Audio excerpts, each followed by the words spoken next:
நம்ம லைஃப்பில் நம்மளோட ஒவ்வொரு எமோஷன்ஸையும் உணர்வுகளையும் யாராவது ஒருத்தவங்க வேலிடேட் பண்ணிக்கிட்டே இருக்கணும்னு நினைக்கிறது நம்ம பண்ணுற ஒரு பெரிய தப்பு.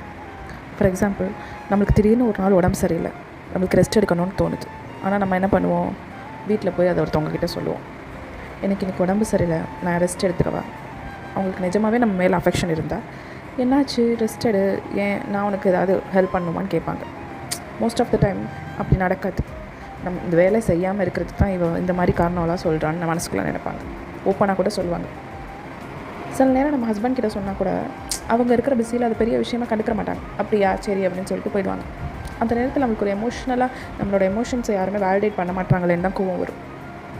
எப்போவுமே நம்மளோட எமோஷன்ஸ், நம்மளுக்கு வேலை செய்ய முடியல, இன்றைக்கி ரெஸ்ட் எடுக்கணும்னு தோணுச்சுன்னா நம்ம அதை தான் ஃபஸ்ட்டு சொல்லணும். இன்றைக்கி நான் ரெஸ்ட் எடுக்க போகிறேன், எனக்கு உடம்பு சரியில்லை. அது யாரும் வேலிடேட் பண்ணல, ஆல்ரெடி நம்ம டிசைட் பண்ணியாச்சு. ஸோ எப்போவுமே நம்ம எமோஷன்ஸ்க்கு நம்ம மதிப்பு கொடுக்கணும். அடுத்தவங்க அதுக்கு மதித்து அடுத்தவங்க அதை வேலிடேட் பண்ணணும்னு நம்ம எக்ஸ்பெக்ட் பண்ணவே கூடாது.